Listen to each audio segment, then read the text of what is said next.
नमस्कार मित्रांनो, मुरंबा मालिकेच्या आजच्या भागामध्ये आपण पाहणार आहोत की आता सीमाला चक्कर आल्यामुळे ताबडतोब अक्षयने आता डॉक्टरला बोलावलेले असते. डॉक्टर आता मुक्कादमाच्या घरी येताच आता सीमाला तपासतात. त्यानंतर आता डॉक्टर म्हणतात की यांचा BP हाय झाला होता आणि आता यांना आरामाची गरज आहे. यांना कुठल्याही प्रकारचं तुम्ही टेन्शन देऊ नका. तर अय्याजी, मयुरी, अक्षय सगळेजण आता तिथे असतात आणि डॉक्टरचे बोलणे ऐकून आता अक्षय म्हणतो की हो, खरंच आईला आरामाची गरज आहे. तर इकडे आता अभ्या आणि आनंद रमाकांतच्या बेडरूममध्ये असतात. तर रमाकांत आता जोराने अभ्यावरती खेकसतो आणि म्हणतो की अभ्या, बस झालं ना आता, अजून या वयात मला तू किती टेन्शन देणार आहेस रे. तेव्हा आता आनंद रमाकांतला समजावतो. अभ्या म्हणतो की घरात काही खरं बोलायला गेलं ना तर खरं बोलायचं नाही, लगेच गप्प बसायचं.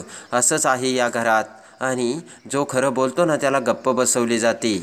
अभ्या म्हणतो की ही लपाछुपी कधीपर्यंत चालणार आहे आणि का चालणार आहे तेच काही कळत नाही.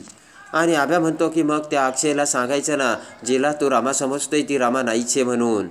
आणि अभ्या म्हणतो की तो जिला रमा समजतोय ना ती सिगरेट ओढती, दारू पिती, तिचा जो बॉयफ्रेंड आहे ना नील, त्याच्यासोबतसुद्धा ती फिरायला जाते. हे सगळं अक्षयला का नाही सांगत तुम्ही. असे आता अभ्या आनंद आणि रमाकांतला बोलतो. आणि अक्षयचा जो मित्र आहे ना साई, त्याचीसुद्धा ती गर्लफ्रेंड आहे. आणि ते ऐकताच आता अभ्या म्हणतो की जाऊनच सांगतो आता त्या अक्षयला सगळं खरं खरं. ते ऐकताच आता रमाकांत जोराने उठून उभा राहत आता अभ्याची कॉलर पकडतो आणि म्हणतो की बस, आता जर एक शब्द जरी तोंडातून काढशील ना तर मग बघ. असे म्हणत आता रमाकांत अभ्याला मारायला हात उचलतो. तर तेवढ्यात आनंद आता रमाकांतला समजावत पुन्हा खाली बसवतो आणि अभ्याला म्हणतो का असं करतोयस अभ्या तू. इकडे आता आनंद म्हणतो की सगळं काही विसरून अक्षय जर माहीला रमा म्हणून स्वीकारत असेल तर तुला काय एवढं जड जातं. आनंद म्हणतो की अभ्या, तुझा प्रॉब्लेम तरी काय आहे. आणि मी तुला सांगतो की ती माहीसुद्धा आता बदलली. इकडे आता अभ्या म्हणतो की मग खरं सांगायला काय प्रॉब्लेम आहे. ती सगळं तिचं जुनं विसरली ना, मग खरं का सांगू नये. पुन्हा आता रमाकांत हा अभ्याकडे रागाने बघतो. आणि इकडे आता अभ्या मोठ्याने ओरडत म्हणतो की सगळेजण मला नात्यावर बोलताना ओरडत असतात आणि खरेपणावरती मी बोलत असताना माझ्यावर तुम्ही ओरडतात. मग हे सगळं खरं आहे का? द्या आता मला याचं उत्तर. असे अभ्या याचा जाब आता रमाकांत आणि आनंदला विचारतो. अभ्या म्हणतो की ती व्यक्ती काही खरी आहे का आणि अक्षयसाठी ते सगळं काही ठीक आहे का. थांब, आता मी जाऊनच सांगतो. असे अभ्या पुन्हा आता रमाकांत आणि आनंदला सांगतो. आणि पुन्हा आता अभ्या म्हणतो की मी जाऊन सांगतोच अक्षयला.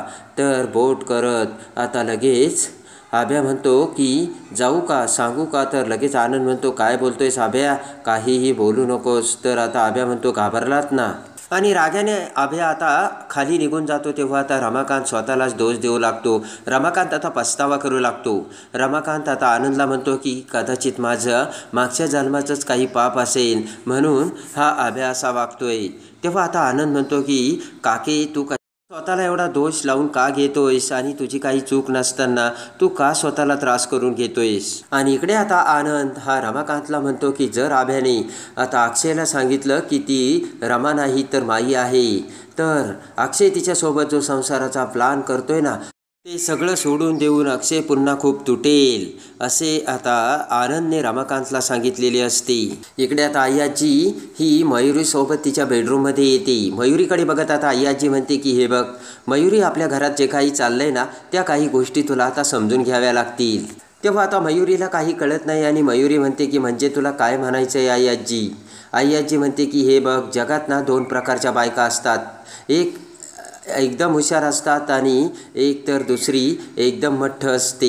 अय्याजी म्हणते की हुशार काय आणि मठ्ठ काय, दोन्ही प्रकारच्या बायकांचे संसार होतात आणि त्यांचं सगळं नीटही होतं, पण ज्या ना इकडच्या ना तिकडच्या त्यांचं काहीच नीट होत नाही.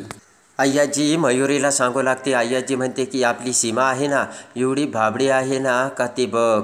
तेव्हा आता मयुरी म्हणते की भाबडी आहे म्हणजे. अय्याजी म्हणते की काही संकट जर आलं ना पटकन आपण तिला पुढे करायचं. अय्याजी म्हणते की उदाहरणार्थ जर अक्षय जर उद्या घर सोडून जायला निघाला तर आपण लगेच सीमाला पुढे करायचं. मग बघ अक्षयची रिॲक्शन काय होते. आणि आपण अक्षयला किती जरी समजावलं ना तरी काही उपयोग होत नाही. आई आजी म्हणते की आपण जर त्याला जाऊ नको असं किती जरी सांगितलं ना तरीसुद्धा त्याला ते पटणार नाही. पण एकदा का आईला चक्कर आली आणि त्याने ते बघितलं का मग बघ आणि बघ लगेच अक्षय कसा निर्णय बदलवतो ते. तर हसतच आई आजी मयुरीला म्हणते की म्हणून सीमासारखी माणसं ना घरात असावी लागतात आणि पटकन आता भावूक होणारे थोडीशी इमोशनल असणारे असेच माणसं लागतात. तर मयुरी होकार देते. आता मयुरीला सुद्धा ते आई आजीचे बोलणे पटलेले असते. ते सगळं ऐकताच आता मयुरी म्हणते की आजी मला तुझं म्हणणं पटतंय बरं का. म्हणजे घरात सगळ्याच गोष्टी करायला हव्या असणाऱ्या बायका हव्यात. आणि आई आजी म्हणते की हे एक घरातलं पॉलिटिक्स सायन्स आहे आणि ते समजून घ्यायलाच हवं असे आई आजी मयुरीला सांगते. त्यानंतर आता आई आजी म्हणते की मयुरी तू ना तुझ्या आईसारखी मठ्ठ झाली आणि ना तुझ्या आता भावासारखी स्मार्ट झाली म्हणून तुझी ही अवस्था आहे. तर आता मयुरी रागाने आई आजीकडे बघते. आई आजी म्हणते की अजूनही वेळ गेलेली नाही आहे मयुरी, हे सगळं तू शिकून घे. तर मयुरी आता विचार करू लागते. इकडे आता दुसऱ्या दिवशी गार्डनमध्ये अक्षय हा आता घड्याळाकडे बघत इकडे तिकडे इरझाऱ्या मारत असतो आणि तेवढ्यात आता रमा ही अक्षयला कॉफी आणून देते. तर अक्षय आता रमाचे आभार मानतो. त्यानंतर आता रमा म्हणते की आता आईची तब्येत बरी आहे. बराच वेळपर्यंत त्यांना झोप लागत नव्हती. अक्षय म्हणतो की आईची आता गोळ्याची वेळ झाली तेव्हा तिला गोळ्या दे आणि काहीतरी खायला दे. आणि त्यानंतर आता अक्षय रमाला म्हणतो की तू सुद्धा तुझ्या गोळ्या घे. तर आता रमा म्हणते की तुम्ही नका एवढं लक्ष देऊ, मी सगळं काही व्यवस्थित करीन. त्यानंतर आता अक्षय म्हणतो की रमा तू सुद्धा रात्रभर झोपलेली नाही, तेव्हा तू फक्त आईला गोळ्या दे आणि औषधं दे, बाकी मी थांबतो आईजवळ. आणि रमा आता निघून जाता क्षणी पाठीमागून आभ्या आता अक्षयजवळ येतो. अक्षय कॉफी पित असताना आता आभ्या म्हणतो की अक्षय शेवटी काय विचार करतोयस तू आणि काय विचार केलायस. तर अक्षय आता आभ्याकडे बघतो. आभ्या म्हणतो की तू स्वतःबद्दल किंवा या घराबद्दल काय विचार केला. आभ्या म्हणतो की एकदा काय ना तुझ्या मनातलं ते सांगून टाक अक्षय. तर अक्षय पुन्हा आभ्याकडे बघतो आणि आभ्या म्हणतो की दोन दगडावरती पाय ठेवून राहू नकोस. म्हणजे तू म्हणतोयस ना तुला या घराबद्दल काळजी आहे, तुला या माणसाबद्दल काळजी आहे, तर मग तुझा निर्णय तू सांगून टाक. आभ्या म्हणतो की त्याचं काय आहे ना, घरातील एक आदर्श मुलगा म्हणजे तूच आहे. तूच घरच्यांची सगळ्यांची काळजी घेतो आणि घरातला खरा फॅमिली मॅन तूच आहेस असे आता आभ्या अक्षयला सांगत असतो. आणि त्यानंतर आता अक्षय म्हणतो की आभ्या तुला जे काही बोलायचं आहे ते सगळं काही तू स्पष्ट बोलला तर चालेल. आभ्या म्हणतो की आता घरात जो काही सगळ्यांना त्रास होतोय तो सगळ्यात जास्त त्रास तुझ्यामुळे होतोय असं तुला नाही वाटत का. आभ्या म्हणतो की आत्ताच तू घर सोडून जाण्याचा निर्णय घेतला आणि त्यामुळे मोठ्याला त्रास झाला आणि म्हणून तिला चक्कर आली, कळतंय का तुला. आभ्या म्हणतो हे तुला कळत नाही का आणि तुझ्याच रूममध्ये तुझ्या आईचा BP शूट झाला हे नाही समजत का तुला. आणि आभ्या म्हणतो की निदान तू त्यांच्या वयाचा तरी विचार करायला हवा होतास अक्षय, पण तसं काहीच नाही आहे कारण तू फक्त सेल्फिश माणसाचा मुखवटा घालतोय अक्षय असे आता आभ्या पुन्हा अक्षयवरती आरोप करतो. आणि त्यानंतर आता इकडे रमा ही सीमाला पाणी देते आणि म्हणते की आई तुम्ही नका उगीच काळजी करू, सगळं काही व्यवस्थित होईल. तर आता सीमा म्हणते की माही तुला सगळंच चांगलं माहीत आहे आणि सगळं काही चांगलं होणार नाही तुला माहितीच आहे, तेव्हा उगाच तुम्हाला खोटी आश्वासनं का देते माही असे सीमा माहीला बोलते. सीमा म्हणते की माझी रमा जर असती तर तिने हे असं कधीच होऊ दिलं नसतं आणि सगळं काही तिने सावरून घेतलं असतं. सीमा म्हणते की हे बघ माही तुला अक्षयसोबत तिकडं जाऊन राहणं खूप अवघड जाणार आहे. अक्षयचं मी परिवर्तन करू शकत नाही. एकदा का त्याच्या डोक्यात शिरलं की मग तो कुणाचंच ऐकत नाही.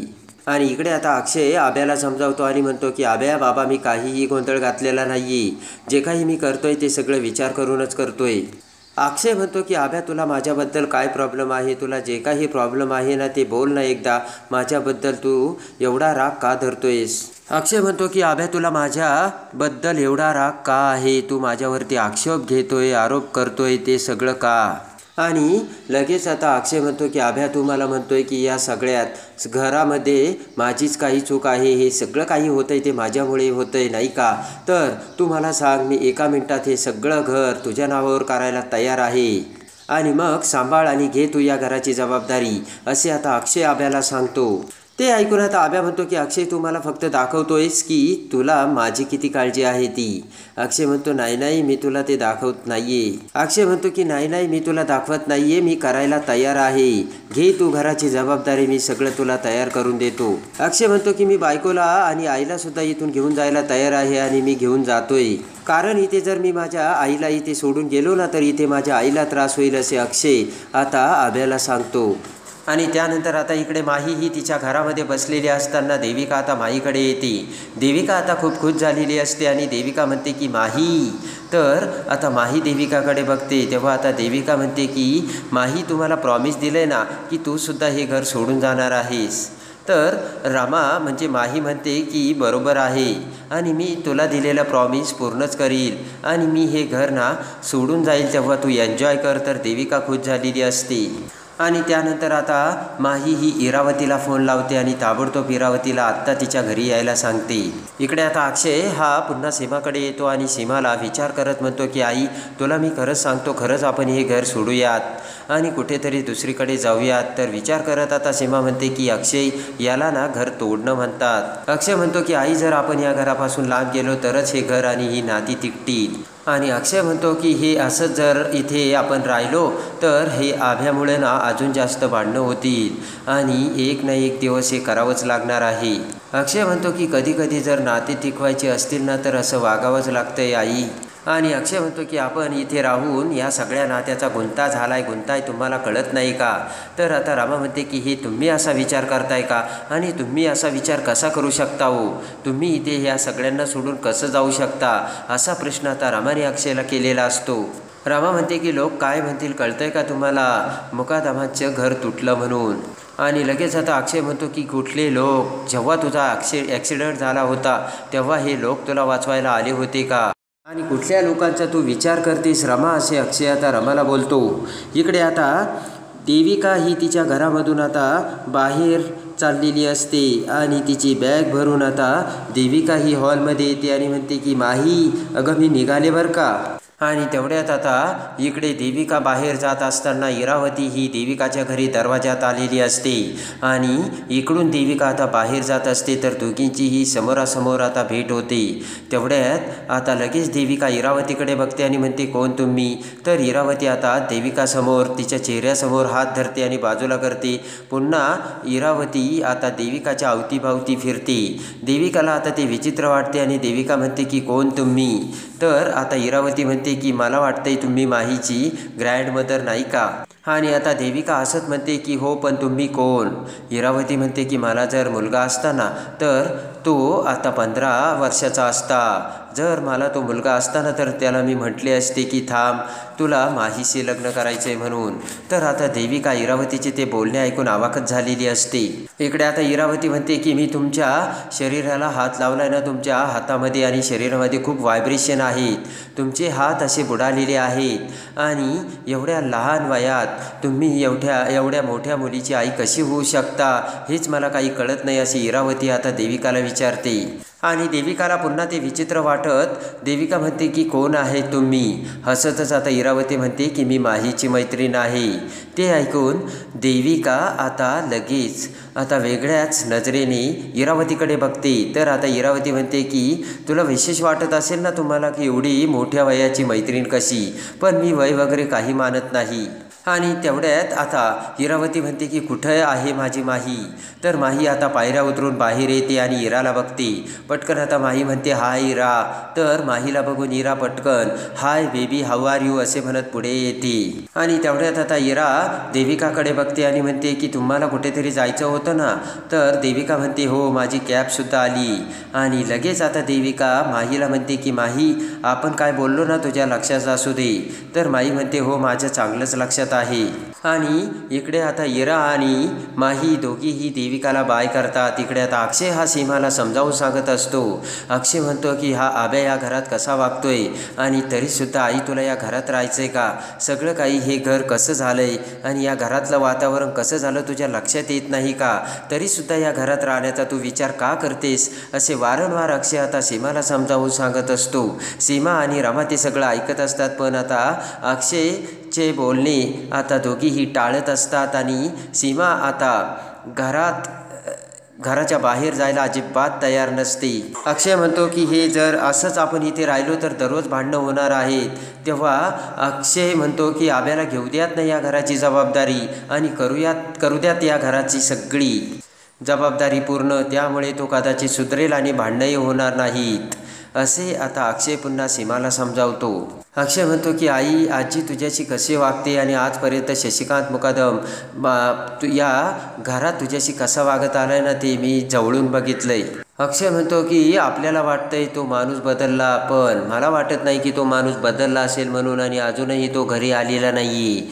जेव्हा तो घरी येईल तेव्हा त्याच्यामध्ये पुन्हा बदल दिसेल का याची देखील आता मला शंका असल्याचे अक्षय बोलतो. आणि ते सगळं आता सांगून अक्षय म्हणतो की मला वाटतंय की आपण या घरापासून लांब जायला हवं, आणि मी तुला या घरात असं ठेवून जाऊ शकत नाही, कारण या घरात तुला सुद्धा त्रास होईल. आणि त्यानंतर आता ते सगळं ऐकून झाल्यानंतर सीमा म्हणते की अक्षय, मला कळतंय तुझ्या मनात काय आहे, पण तू जो निर्णय घेतला ना त्याबद्दल सुद्धा मला आदरच वाटतोय. पण सीमा म्हणते की यापूर्वीसुद्धा मला त्रास होत होता, तरीसुद्धा मी तो सगळा सहन करून या घरात राहत होते, याचा तू विचार कर अक्षय. आणि आता अक्षय म्हणतो की बाकी काहीच नाही, आता माझा निर्णय पक्का झाला. तर रमा म्हणते की अहो ऐका ना. तर अक्षय म्हणतो की रमा, आता काहीच नाही, माझा निर्णय झाला म्हणजे झाला, आणि आता आपण जाणारच आहोत. आई, आजी, मयुरी आता ते अक्षयचे बोलणे ऐकतात, आणि आता मयुरी काळजीत पडते. मयुरी म्हणते की आई, आजी, अहो हा अक्षय आता तर आईचं सुद्धा ऐकत नाही, आता काय करायचं. आई आजी म्हणते की मयुरी, तू काही काळजी करू नकोस, लवकरच आपल्या घराचा नक्षा पालटणार आहे, आणि आपल्या घरात नको ते खूप काय ते बघायला मिळणार आहे, फक्त तू बघतच राहा. आणि त्यानंतर आता रमा आणि अक्षय पुन्हा बेडरूममध्ये येतात. तर आता रमा पुन्हा अक्षयला समजावं लागते. रमा म्हणते की रक्ताची नाती तोडून एवढ्या सहजासहजी तुम्ही कुठे जाऊ शकत नाही. तर आता अक्षय म्हणतो की मला कुठेही जायचं नाही आहे रमा, मला फक्त हे घर सोडून जायचं आहे. आणि इकडे आता रमा ही किचनमध्ये आलेली असताना लगेच आता इकडे सीमासुद्धा किचनमध्ये येते, आणि त्याच वेळेस आता सीमाची नजर रमा म्हणजे तिच्या उजव्या हाताच्या कोपरावरती जाते. आणि तेवढ्यात रमाचा हात पकडत आता सीमा म्हणते की माही, अगं तुझ्या हातावरचं गोंधवन कुठे, टॅटू होता ना तुझ्या हातावर, टॅटू तो कुठे. तर आता रमाला धक्का बसतो, आणि सीमाने आता पुन्हा रमाला माही म्हणून तिच्या हातावरचा टॅटू कुठे असा विचारलेला असतो. तर आता ही माही नसून रमा आहे हे सत्य आता सीमासमोर कसे येते, आणि आपली रमा जिवंत आहे आणि ती आपल्यासमोर या घरात आहे हे सत्य आता सीमाला कळताक्षणी या मुकादमाच्या घराचा कसा कायापालट होतो हे. आणि आता अक्षयला रमा ही घर सोडून जाण्यापासून थांबवणार का. तर आता सीमासमोर ही माही नाही तर रमा असल्याचे सत्य कसे येणार, आणि त्यानंतर अक्षयसमोर हे सत्य येता क्षणी अक्षय आता कोणते पाऊल उचलणार हे बघण्यासाठी आणि मुरंबा मालिकेच्या डेली अपडेटसाठी बेल नोटिफिकेशनवर क्लिक करून आपल्या चॅनलला लाईक करा, सबस्क्राईब करा.